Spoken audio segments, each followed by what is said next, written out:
Welcome to the City Cares Small Business Academy, presented by City Trends and the law firm of Seyfarth Shaw. In this 6-episode series, we explore what it takes to start a successful business designing or manufacturing products for retail sale. Welcome to the 6th and final session in the 2021 City Cares Small Business Academy. Getting in the door. How to get your goods in stores. Our presenters today are Lisa Powell and Mary Walker of City Trends. Welcome to session 6 of the City Care Small Business Academy.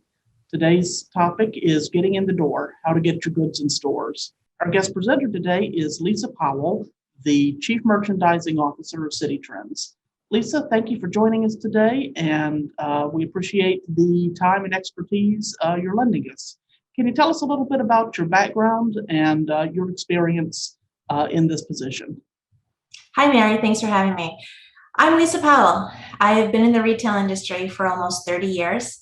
I began my career at TJX, where I spent 19 years moving through planning and allocation and merchandising before moving to New York and taking a position with Saks Off Fifth, running their men's division, and then with Century 21, overseeing men's and ladies, where ultimately now I've been at City Trends for almost 2 years as chief merchant. And over my career, I have opened or facilitated opening thousands and thousands of new resources. So I'm excited to share my experience with everyone today. All right. Well, we're looking forward to getting the buyer's eye view of what goes into making a successful pitch to a retailer. Speaking from your experience as a buyer and as a merchandiser, what are you looking for in a business that is going to partner with us as a vendor? Sure. So if you understand the role of a buyer, I believe it would help you understand where, as a prospective new resource, you would fit into the equation. Buyers are charged with understanding their customer at a very deep level. They are charged with getting product to stores that is innovative and fresh, at a value that their customers just can't refuse. And it needs to be done at just the right time that the customers need it. So if you unpack that a little bit, buyers know their customers. It would be a big advantage as a potential resource if you know their customer as well. So doing your homework, knowing who your prospective buyer service is, and make sure that your product aligns with their goals. For example, if your customer only has brick and mortar stores in Florida and you are a snow boot manufacturer, you probably won't get the response that you'd like. So make sure you know your prospective client and that your product would potentially do well in that environment. Also, does your product stand out from the rest? Is it innovative? Because that's the key in today's world. You really do have to keep it new and fresh. If thousands of people are making the same item, what is your differentiating factor that you can offer to make your company more attractive? Are you priced better? Is your quality better? How are you unique? And why should they choose you? You should be prepared to answer that question. And value. I think if you understand value, and I'm not talking about price because those two are very different. And to explain value, I'll give a little example. If I offered you a brand new Mercedes for the price of a Chevrolet, you would probably be pretty excited, right? I mean, wow, you can have this $80,000 car for $25,000. I bet we could convert a lot of Chevy buyers to take advantage of that deal. So they would be swarming the dealership, at least I would, because that's a great value. Now, if you turn that on its ear, if I asked you to pay $80,000 for a Chevrolet, you'd say, why would I pay $80,000 for that when I can go right next door and get it for much less? So it's not about price. It's really about what you're offering and how much it's worth. And that's the factor that you really want to keep in mind to make it a really advantageous deal for a new client. That's the winning combination. So buyers want great quality at a great price, because those two combined are the value equation, and that value drives the behavior of sales. So great value will sell a lot of product, and bad value will not. And it's that simple. Okay. All right, great. Now our audience today is mostly new and up and coming entrepreneurs. When you as a buyer are evaluating a potential new resource, are you looking at that person's or that company's experience in the field? Yeah, I think that absolutely, anyone's reputation certainly says a lot about them, good or bad. So if you're currently running a successful operation, I would make sure that you can speak to it, and talk about who you're selling, how many stores you're in. That all gives you credibility, that you're able to service accounts. So, let's face it, buyers are wearing multiple hats right now. They don't want to have to oversee to a large extent the production part. Once they place an order, they want peace of mind that you're going to be able to fulfill that order seamlessly. So anything you can do to assure that you can handle the volume, and that you've done it before is a big plus. As well as having your product successfully placed elsewhere, just proves that there's a market for it, that there's been a good response, and that potentially, your new buyer would have that same reaction to your product. So all of this is good news. If you're currently out there and running a business, you should absolutely speak to it and make sure that you use that to convince new prospective clients. Okay, that all sounds great. What if we're talking to an entrepreneur who hasn't yet gotten a foot in the door with a national or a brick and mortar buyer yet? Are there places where an entrepreneur like that can go to start and maybe get a handle on that production process you mentioned, without necessarily having experience yet? Yeah, I think in today's retail world, there's just so many outlets to get a start, if you will, and everything is a building block to the next. So I'm sure everyone is probably familiar with Shark Tank, when you see small businesses that start from nothing more than a small website that they post, and their product is so strong that it just blows up, and they're ready for some kind of funding, outside funding. E-tailers like Amazon and Etsy, eBay, they really do provide an outlet for new product to appear and to, test and see what the response is, and, make tweaks to that product and the pricing to get it just right before you approach some of the larger businesses, right? So it's a good place to cut your teeth, if you will.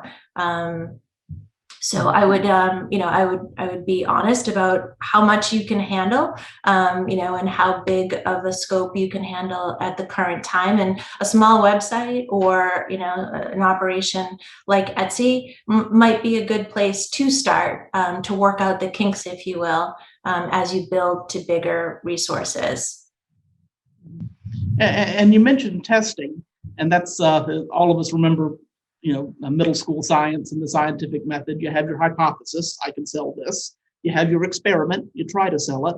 And then the final part of it, the part you can't forget, is writing down that data, presenting that data, whether that's on a trifold poster board in middle school, or whether that's presenting it to a retailer, showing that you kept records of what you've done and can demonstrate through data what your track record is. I can imagine that would be a pretty important part of making a successful pitch. Yes, absolutely. You want to know your numbers. You want to be clear about what you've accomplished, and you want to be presented professionally. So some of that data may be confidential, so you're careful about what you can and can't share. There's nothing that bothers me more than hearing that a vendor may have told another resource what we bought, or what we're going to retail it for. So you want to definitely understand the do's and don'ts of what to share and not share. But there's a lot of information that you can put out there that is public information. If you've been selling another retailer for years and years and your product is in their store, that's public. You can walk in any store of their stores and see it.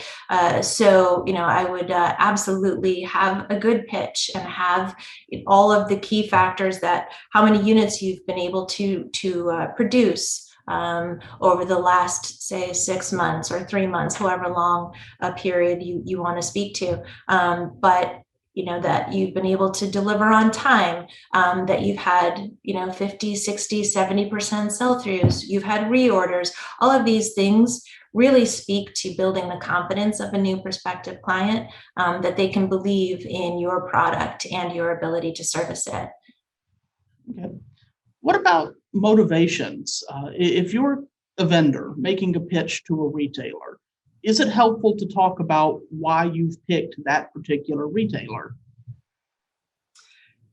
Absolutely. As I said in the beginning, to do your homework, and really it behooves you as a manufacturer or supplier to really understand where your product would be most successful, and to pitch that venue, because obviously the more successful your product is the more successful you will be. So you want to be targeted to who is the buyer of your product, and where would it see the best results, and then be able to approach them and speak to and articulate the reasons why you feel your product would be successful in that environment. You may have two similar retailers and you're in one, and your product is doing great. It's a natural progression that you would approach the other, and say, hey, I'm in X, Y, and Z,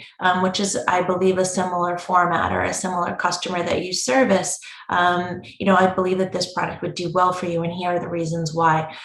So I think that having that experience to be able to connect the dots, if you will, really gives a prospective buyer confidence that, I am like that retailer and that could work, and now I'm interested. So you've sort of cut down on the level of unknown, and as buyers, your whole livelihood is attached to making the right decision, choosing the product that is going to sell through the best, that is going to be the next 100,000 unit sale, over the next year. So you really are trying to read the future, if you will. If anyone has a tip to help you discern, or a clue to help you discern what that next big item is, based on real life experience, I think any buyer would be crazy not to listen. So I would absolutely be speaking to all of your successes, and be targeted in where you want your product. You should be just as discerning as a buyer is as to whether or not what product they want in their store. You should be just as discerning that you want your product in the right place, because it does no good to put your product in a place that doesn't have an audience. You'll get in once, but that will be the end of it. So you really are looking for longevity. Choose your resources carefully where you believe you'll have the ultimate success.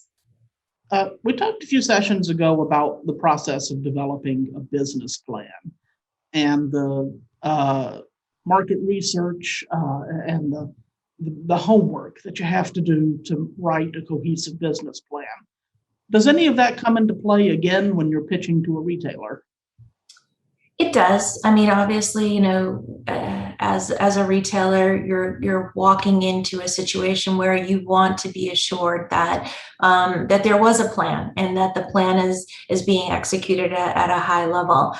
It's not something that you're going to necessarily walk through in great detail with the retailer. But you know what? You're going to allude to the fact that this is how your company was started, and this is how it's evolved, and this is where you are today. Any market research that you've done that confirms your belief that your product belongs in the retailer's store, you should absolutely share that. Currently, we all know that it's very competitive. The market is very competitive.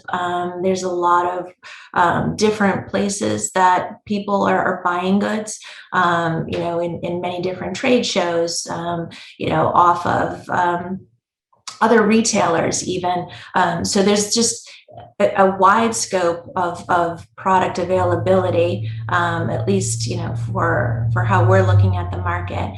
You really want to position yourself as someone who understands the market specifically for the product that you're offering. Who buys it, why they buy it, when they buy it, how much they buy it, and at what price they want it for. So you're doing a lot of that work. You're taking a lot of that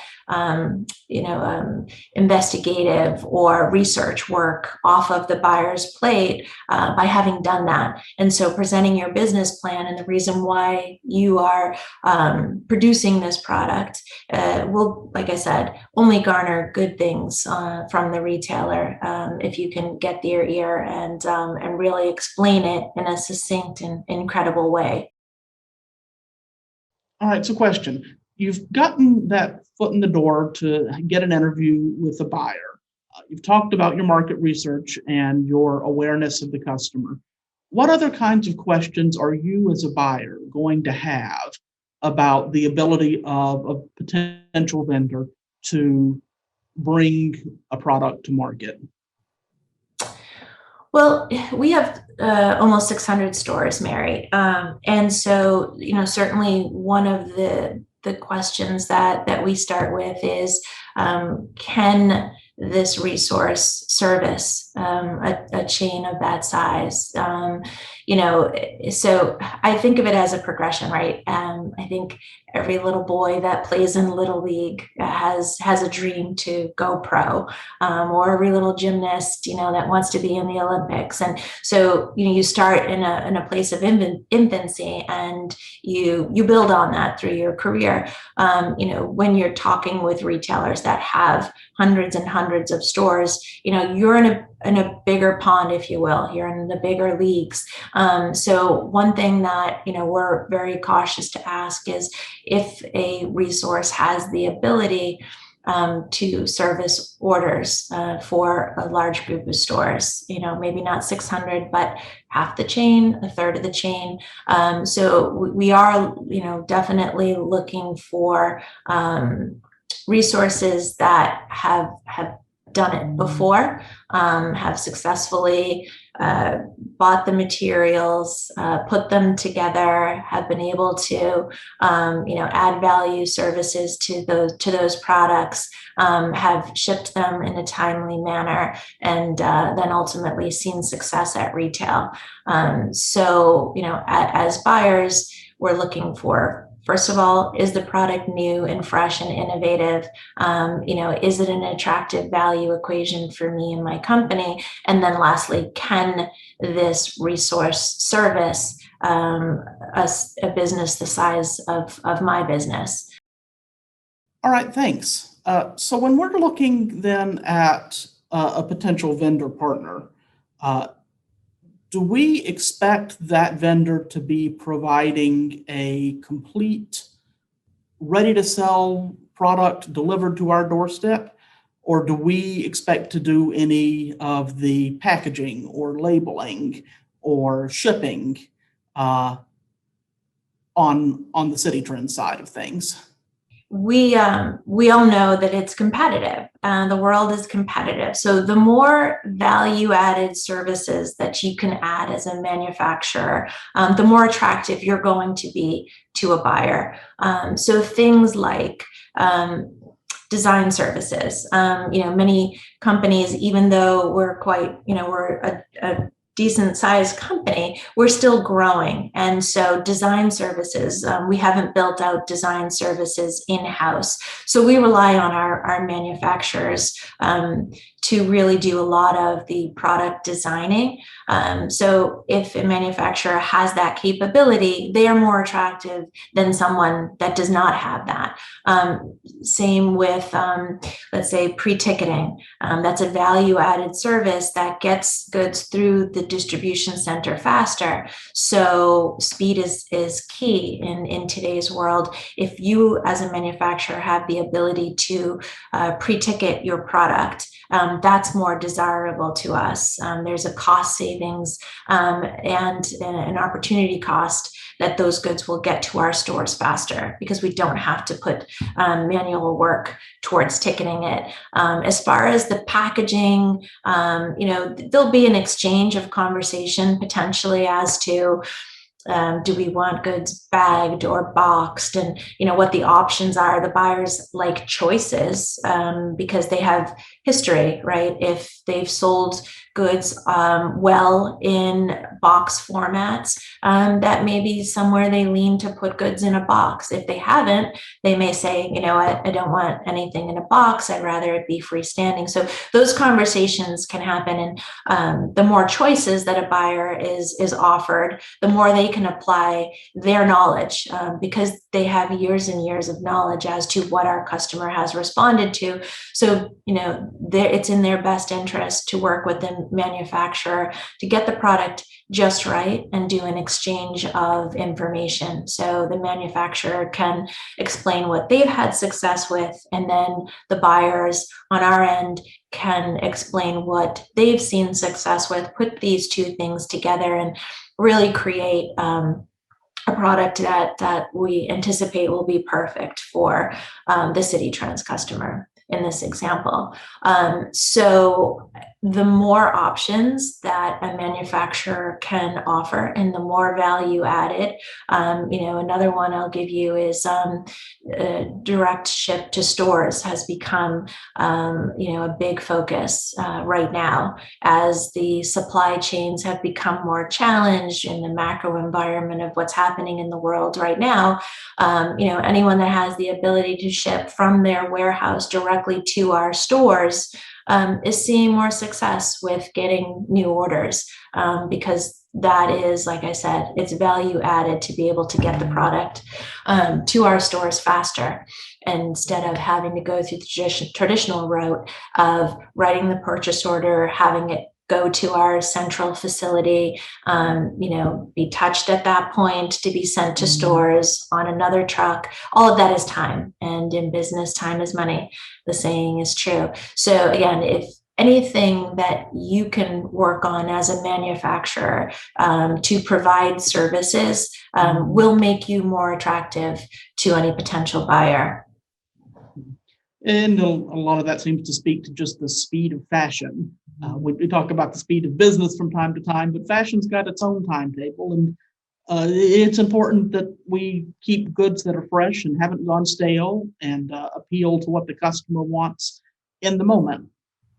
Yeah, so true, Mary. I mean, we're all guilty of being on social media, the minute work ends and spending hours sort of finding out what's happened in the day and what people are wearing and, all that stuff. And we do it as part of our job as well, because all it takes is one celebrity, to be seen in a product that then is the next hot item. And, we move fast. Our customers tend to have their favorites, right? They have favorite stores and they shop them frequently. And particularly at Citi Trends, we have that customer that shops us frequently. So it needs to be a new experience on a weekly basis. So our mix, our product mix needs to reflect that pace. Our customer is feverishly coming in and looking for something new. The fastest way to stop that is to not offer newness, or to have them come in 2 or 3 weeks in a row and see the exact same product. So we are working every day to improve our speed of identifying newness, our speed of delivering newness, selling through quicker, and moving on to the next new item. And that's the pace that, I think a manufacturer needs to really understand, that we need to be thinking about what comes next and always planting those seeds. And having one successful item just means that now it's time for the next, and not necessarily time to bring in more of the same. We do some of that, but truly our mindset is to offer newness to our customer so that we keep them coming back and we keep them engaged. And to your point, with the world being so driven off social media, where they can get pricing of items in the matter of minutes. In any store, you can see what the comparative value is on product that you're buying. So, you need to be aware and astute as to what the competitive retails are out there. You need to be on that trend that's being registered in the moment on the new TikTok, and be in the right fabrications. It's all about the right item at the right time at the right price. It's so important to keep your business fueled with that infusion of newness. So it's definitely the goal of any buyer here at Citi Trends, front and forward. How fast can we get in it? And then what comes next? Okay. Well, kind of the next logical question for me, at least. We've talked a little bit about quality. We've talked about speed. We've talked about value add. Let's talk about money. What does a vendor need to keep in mind when setting a wholesale price on merchandise? Yes, I think it was Tom Cruise that said, "Show me the money." The money matters, and it matters on both fronts, whether it's the customer's view of what price we're putting on our product. They want to feel like they're getting a good deal, and that will keep them building credibility in our venue and coming back. So important to be retailed comparatively and competitively. And then on our side, it's ultimately important that we keep the lights on. We have to make sure that we're making a profit that is in line with what our goals are as a company, so that we can keep our business going. I think the balance is always for our buyers to find that happy medium where they're putting product out at a price that excites our customer and keeps them coming back, but then also is a profit margin that hits their goals. And every retailer has a different profit margin that they work on. We have a flexible margin, but ultimately a goal that we do try and hit. So these are conversations that as we're talking product, it's easier when you have a product in mind to be able to say, what is that worth? And, what is my goal in that particular area? Because it will vary. Home has a different profit margin than apparel, than shoes, than consumables. So, in the aggregate, it all has to blend and work, but there's flexibility within the whole store to work on different margins. And, those will be good conversations that a buyer will say, hey, that doesn't work for me. Or, if you do find a way to offer great value, then you'll know it by the buyer's ability to continue to come back and buy from you. So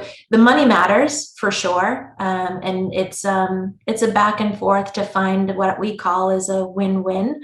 We want our manufacturers to be paid fairly for their product, and we want our customers to really trust that our pricing is fair. And then ultimately, the overall operation needs to make sure that it's maintaining its profit goals to stay in business. So, that is always it's a good back and forth. Picking the product is sometimes easier. Finding a way to make it work for all involved takes a little more time, but our buyers are really well versed on maybe how to find economies of scale, or how to test and maybe then be able to scale into more savings down the line. So a lot of creative ways that we get to win-win solutions. Okay. All right. Well, that's encouraging to hear. So at the end of the day, when you've heard the pitch and you've seen the numbers, you've maybe looked at a prototype of the product, what are the questions that float to the top of your mind? Well, if we've selected the product and we think it's the right product for our stores, and it's going to work financially, then it's the deliverable of getting the product in the stores in the right way, right, in one piece, and executing on a timeline that makes sense. With apparel, there's no bigger mistake than delivering heavyweight outerwear in a warm climate in July, right? Or having your shorts that were supposed to be there in May not get there until October. So seasonality is a big worry that we stay on top of, and quite honestly, it could cause your order to be canceled if you're not able to deliver on time. So really fine-tuning the deliverables of your operation is really important. Because sometimes you only get one chance, and if it doesn't work out for whatever reason, it may be the only chance. So you really want to make sure that you have good contingency plans. What if the raw materials don't come in on time? What if my freight is delayed from overseas and doesn't get on this particular vessel? Am I padding my delivery times enough? Have I come up with every scenario to and again, life happens, and certainly the buyers have some flexibility to be able to work with a resource when things do happen. But you really do, as a manufacturer, get one chance to start building your reputation with a new client. So you want to try and mitigate as many of those risks as you can, and hit your goal of delivering product when you've promised it for, and that you're continually then ready for the next order and anticipating the next order and showing innovation, and just keeping that line of communication open with your buyer, so that you can hopefully continue to grow your purchase orders into the next thing. What plays into the longevity of a vendor relationship? If you've already made that first sale, what are the things you can say and do as a vendor to grow that relationship and to make future sales with the same buyers? Yeah, I think that's a great question, Mary. There are several vendors that have delivered one order, and I guess you could call them one-hit wonders, and that was the end of it. But then there are several long-standing relationships that we have with vendors that have been with the company for many, many, many years. And the difference is really the culmination of everything that we've discussed. The vendors that have longevity reinvent themselves so that they're constantly innovating their product mix and updating to the new fabrication, the new silhouette. They are doing lots of I guess, competitive shopping, where fashion happens first, right? So they're over in Europe, they're over in Tokyo and Japan, and they're looking at, the next place of where fashion is even faster than here in the States. And so they're getting in an intel on newness. And bringing that back and sort of moving it along. So that innovation and really identifying what the next big item or big trend is going to be is key.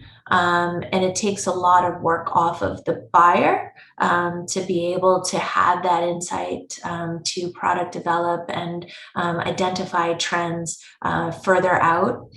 Also, manufacturers that have had longevity with our company, really understand our customer. They understand what we've had success with, and they'll build on that, and they will really partner on understanding, what price points we need to maintain so that our customer can afford our product and sees it as a value. They will not only innovate from a style perspective, but they'll also innovate as to how to sharpen their pencil on pricing. They will also, look to add value in whatever way they can to help be or stand out against the rest of the manufacturers.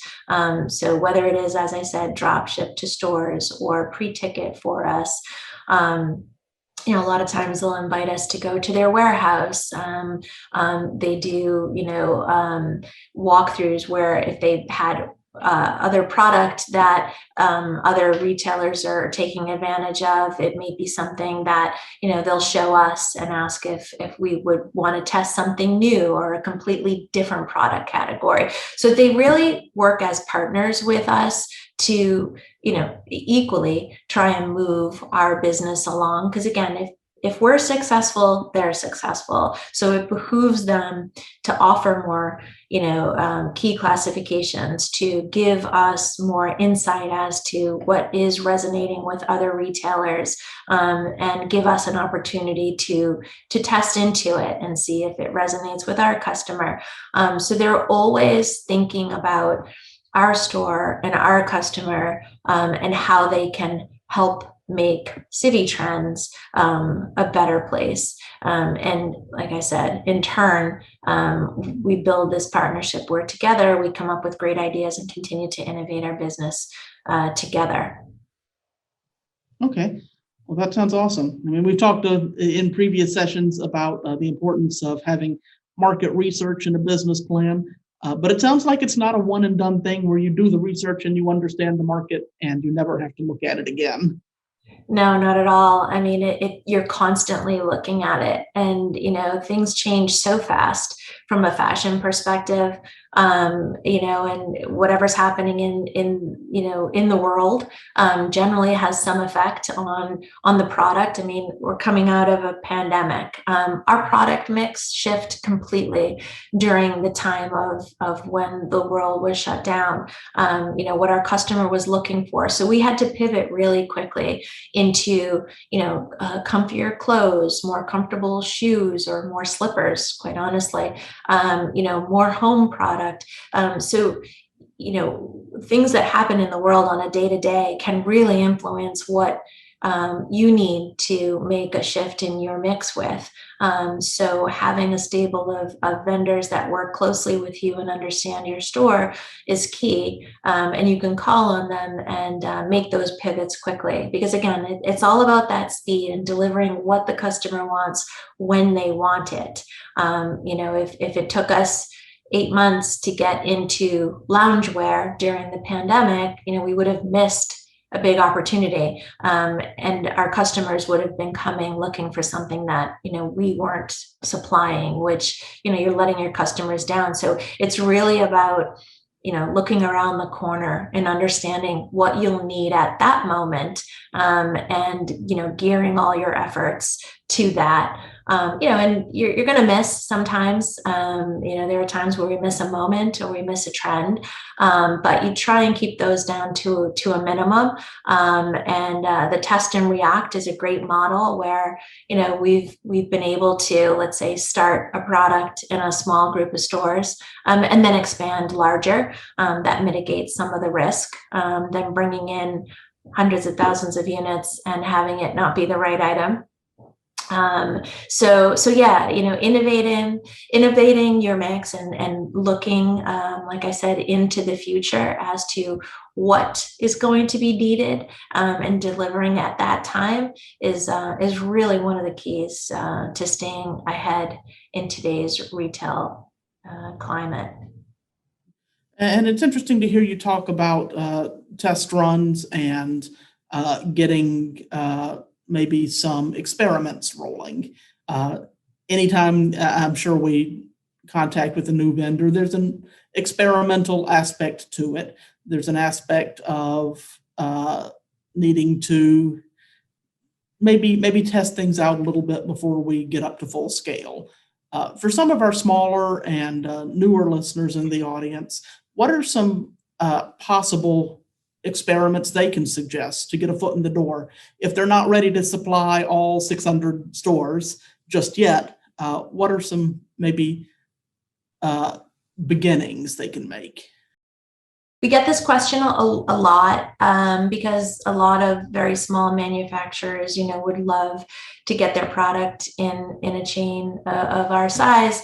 Unfortunately, there is such a thing as too small. So depending on the capabilities that a manufacturer has, you may want to start on some of those establishments like we talked about earlier, like an Etsy or an eBay, and sort of build up a little bit of capacity.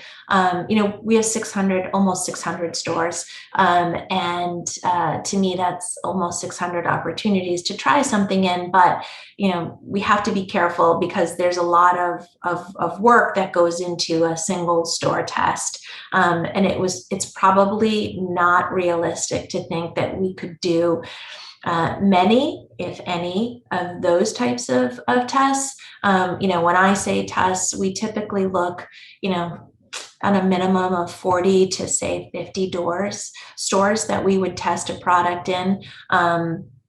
And this gives us the ability to really think about scaling it to 200 or 300. Anything smaller than that requires a lot of manual work.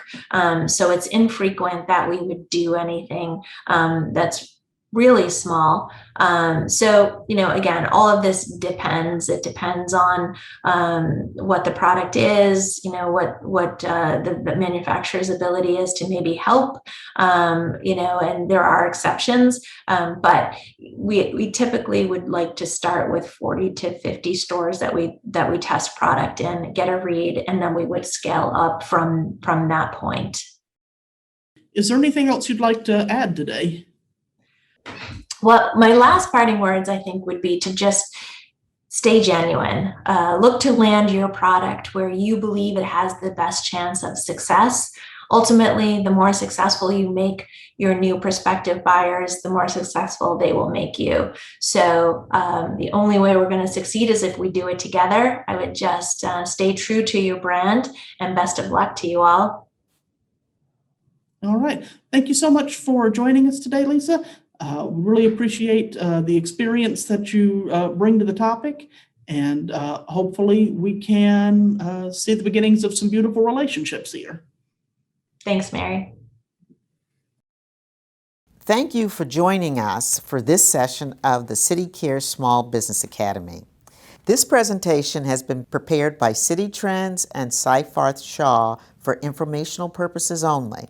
The material discussed during this webinar should not be construed as legal advice or a legal opinion on any specific facts or circumstances. The content is intended for general information purposes only, and you are urged to consult a lawyer concerning your own situation and any specific legal questions you may have. Please leave any questions or feedback in the comments section below. For more helpful links and more episodes, please visit the CityCare Small Business Academy YouTube channel.